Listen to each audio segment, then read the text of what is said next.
What's up everyone? This is Mary Grace Mahusay of BEd1B, and for today's video, chika-chika giapunta sa life and works of Rizal. Handa na ba kayong matuto mga bata?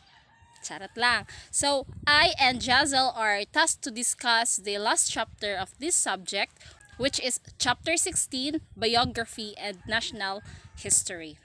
So at the end of this chapter, you should be able to, number one, explain the history of biographical writing in the Philippines, because before going through the biographies, we're going to trace the history or the evolution of biographies in the Philippines. And the second objectives, appraise the importance of biography and national history. Kung unsay gamit aning mga biographies of a person to the contemporary world we are in. So before we start, let's first familiarize with the terms you might find difficult or unfamiliar. So the first one is the biography.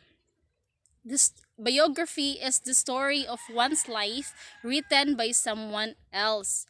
So, example is the countless biographies about Rizal written, of course, by biographers, which one of them is Mr. Carlos Quirino. The second vocabulary word is national history, the study of the nation's past events. So, from the word itself, history, so it talks about the past of our nation. And the last is social context. It is the physical and social setting in which people live in. These terms are very essential in the understanding for today's lesson. So now, let's start. Biography in the Philippine history. Since we're now in this final chapter, I know everyone here already know the importance of studying the Philippine history and society, especially if we are studying the life and works of someone like Rizal. So we, by the help of the history, will get to understand the major turning points of someone's life like Rizal. So we'll get to answer the question why he did that, why he's like that, and why he wrote his novel, and any other questions we have in our minds tungod sa Philippine history nga atong nabasa, which makonect sa iyahang life. Di ba kung ganahan ta makasabot or makaila sa tao, di ba, i-trace na to kung sa iyang past, sumaura pud na in studying the life and works of Rizal. We need to dig deeper to fully understand him. And digging deeper is knowing the Philippine history. This final chapter will focus on the significance of biographical studies and its impact on the national history, specifically in the case of Rizal and the Philippine history. Did you know nga sa una, ang biographies, aside from the fact that it was written in Spanish language, ang biography sa una is more about mga missionaries nga nag-promote sa Catholicism in the Philippines, especially sa mga natives. Yes, it's stated here nga, at the turn of the 20th century, the Philippine history noted the publication of considered first biographies focusing on the life of missionaries who worked in the evangelization of the natives. Missionaries are persons sent on a religious mission, especially one sent to promote the Christianity in the foreign country. Evangelization, on the other hand, is an act to seek to convert someone into Christianity. So, ang first biographies nga gina-publish dinhi sa Philippines during the 20th century is about sa mga missionaries nga ni-evangelized sa mga lumad sa una. These Spanish written narratives can be read in religious chronicles and history, citing the missionaries' important role in building churches or even bridges and fortresses. Yes, gistate sa katong mga biographies ang contribution sa katong mga missionaries sa pagtukod sa mga simbahan, tulay, and fortresses. So, Filipino biographies can only be found in the accounts of the Spanish priests who reported on how they defended the Spain and the Catholic faith against the Filipino enemies. Early colonial Filipino biographies, therefore, are narratives of Filipino fighters who were seen as enemies of the state. So kung naaman gani masagol nga mga Filipino biographies, gikan pod sa mga Spanish priests reporting kung giunsa nila pag-defend ang Spanish and Catholic faith against aning mga Filipino personalities which they treated as enemies. Paggangan nga enemies of Spaniard, so ang mga Filipino di ay nga naay biography sa una are those mga ancient heroes nato, mga Filipino fighters of which the state that headed by Spaniards treated them as enemies of the state. I know curious na mo kung kinsaning mga tawhana, paabot lang mo kay hisgutan nato ni for today's video. So this referring to the biographies written by the Spanish priest are still used by historian and researcher who write the biographies of Filipino heroes such as Palares, Sultan Kudarat, Tamblot, and Daguhoy. Sumao din ni sila ang mga Filipino fighters sa una nga ginatreat as enemies of the state. Again, na ay mga biographies ani nila sa una, sinuwat sa mga paring Espanyol. Negative man pagkasulat sa mga pari, we Filipinos, especially the historians, find it positive kay regardless of the power the Spaniards hold, na-adjoy ni stand para sa Pilipinas. And they more than deserve to be recognized. They also deserve to be studied and be known for future generations. That is why many historians and biographers tend to write biographies about our ancient heroes, and ang katong sinuwat sa mga paring Espanyol about those heroes serves as reference para pod sa ilang gihimo nga biographies. So now let's get to know who these people was and why the Spanish priest wrote biographies of them and their contribution in the revolution. Now, let's start with Juan de la Cruz, aka Palares. Palares was a Pangasinan leader in the province of Pangasinan in the Philippines who led the revolt against the colonial authorities during the 18th century. The uprising is known as the Palares Revolt. So mauday ni siya nga nakontrahan niya sa mga Spanish priest kay siya ang leader sa rebellion sa Pangasinan known as Palares Revolt. Next is Muhammad di Patuan Kudarat. He was the 7th Sultan of Maguindanao from the 1619 to 1671. During his reign, he successfully fought off Spanish invasion and halted the spread of Catholicism in the island of Mindanao, much like the other Muslim rulers in the southern Philippines. So, usa di siya sa hinungdan nganong wala na bunyagan nga Christian ang mga taga Mindanao. Maong kasagaran sa mga taga Mindanao mga Muslim kay napugnan man ni Sultan Kudarat ang pag-evangelize sa mga taga Mindanao. Now let's know who is Tamblot. Tamblot was the name given to the Babaylan who incited a series of uprising against Spanish colonial rule in the island of Bohol. So si Tamblot usa ni siya ka Babaylan nga taga Bohol. Like Palares and Sultan Kudarat, Tamblot is also against the colonization of the Spaniards. So Daguhoy. Francisco Daguhoy was a Filipino revolutionary who holds the distinction of having initiated the longest revolt in the Philippine history, called the Daguhoy Rebellion. This rebellion against the Spanish colonial government took place on the island of Bohol from 1744 to 1829, roughly 85 years. So, like pareha ni Tamblot, kani si Daguhoy is taga Bohol sad, and he's known for his longest revolt against the Spaniards called the Daguhoy Rebellion kay it spanned for over 85 years. Liman ka ng 85 years, lagot guro kayo ang mga Spanish kay di sila kasulod sa Bohol. And no wonder why Daguhoy along with the other three heroes have biographies nga sinuwat sa mga paring Espanya. So in post-war Philippines, the study in the biographies broadened.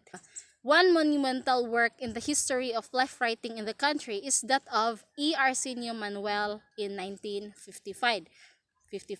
The 4-volume compilation entitled Dictionary of Philippine Biography. Kung sa 20th century, ang mga biographies are more on the missionaries and few Filipinos that are considered enemies of the state at time, sa post-war or after sa gera, biographies broadened or napalawak. Daghan na ang mga biographies ang na-publish, and usa na ana ang notable kaayo in the history of life writing was of E. Arsenio Manuel in 1955, which is ang title is Dictionary of Philippine Biography. 2 years later, D.H. Soriano and Isidro L. Ritizos published the Philippine Who's Who. It is a book about the lives of 400 Filipinos and their achievements. So kung sa una, silang daguhoy ray na ay biographies, negative pa jud ang pagkasulat kay sinulat sa mga Spanish priest. Karon sulod aning The Philippine Who's Who nga libro, naanay 400 Filipinos ang naay biographies. Authors of Philippines Who's Who mention the importance of writing biographies. So for many years now, there has been an imperative need for the simple and handy guidebook on living Filipinos and prominent residents of the Philippines who are successfully established in their various professions and callings. Students and scholars, businessmen here and abroad, organization and association everywhere, and the general public have the need for such a book to save both the time and effort in gathering concise, essential facts about well-known people in this country. So for them, biographies are very important para kitang tanan makaila sa mga well-known people in this country. Kay panlitan wala ang biographies, kapit marites gyud tang tanan. Fake news atong makuha, unlike kung sa biographies ta mo refer kay fact check gina siya. Gi-research siya sa mga writer and biographers para tinuod jud ang atong mabasa. Yes. So, following this publication is the National Historical Institute's first book. So, after sa Dictionary of Philippine Biography and Philippine Who's Who publication, so the National Historical Institute published its first book entitled The Filipinos in History. It is a 5-volume project, and the preface of that book was written by Carlos Quirino. Kani si Carlos Quirino, he is a Philippine biographer and historian, and he is known for writing biographies about Rizal. So, along with Quirino is the director of the National Library, who said, "Scores of men and women have been buried in the obscurity of the past. Their lives have been resurrected from musty archives and forgotten volumes and from memories of the still living few, in order that their deeds may serve as a guide and inspiration to our people." So for them, having biographies not just honors the contribution of these notable people, but also to guide and inspire the readers, specifically as the contemporary people.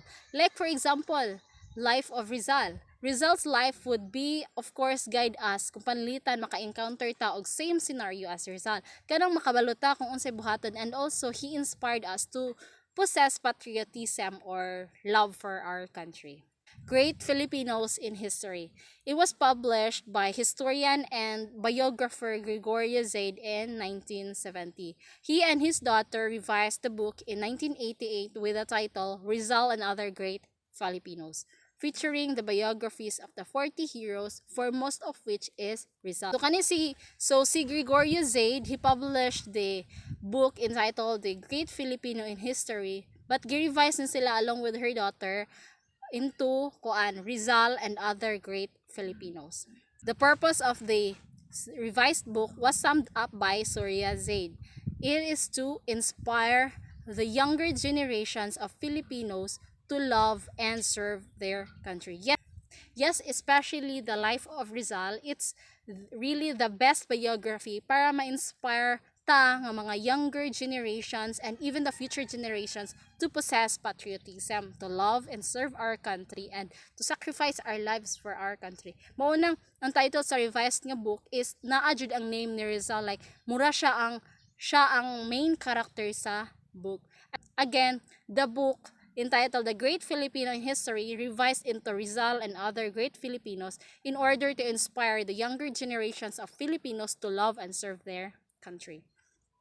So today, many Filipino biographies have been written. Undoubtedly, Jose Rizal's life and works have always been the favorite subject of writers and biographies. So karon kuno daghan na kayong mga Filipino biographies ang na-establish. Mga biographies sa mga past presidents, mga heroes like Andres Bonifacio, and of course, ang biographies of Rizal, which is favorite jud sa mga writers and biographers. Most known biographies of Rizal includes the books of Austin Craig. One of his books is entitled Lineage, Life and Labors of Rizal and Philippine Patriot in 1913. Another is Carlos Quirino. The title of his book is The Great Malayan. Next is Rafael Palma. The title of his book is Philippine Martyr, the Pride of the Malay Race. And another biographer who wrote biographies of Rizal is Leon Guerrero. He is highly regarded translator of Rizal's novel The Noli Me Tangere and El Filibusterismo. And the title of his biography about Rizal is the first Filipino biography of Jose Rizal. And si Kuan, and of course si Gregorio Zaid katong na-mention na to ganiha. Daghan ni siyang mga sinuwat usa na ani is katong great Filipino in history nga gi-revise nila sa iyang anak into Rizal and other great Filipinos. Aside ani naapoy Jose Rizal life, works and writings, napay history of the Filipino people in 1958, world history in 1965 and many more. So last known biographer that wrote biographies of Rizal is Austin Coates. He's a British author that published the biography about Rizal entitled The Rizal Philippine Nationalist and Martyr. Historical biographies therefore serves as a means or tools to study the lives and experiences of Filipinos, particularly of Philippine heroes, from which one can learn and be inspired to serve the country. By reading their biographies, we'll get inspired by their lives. This inspiration should be applied to our daily living, and who knows, our lives would soon be written like them, and be one like them that serves as a tool to teach and inspire future generations to serve the country. Let's not die like nobody, but be somebody. That would be all for my discussion, and stay tuned, of course, because Jassel will discuss the biography and national history. Thank you!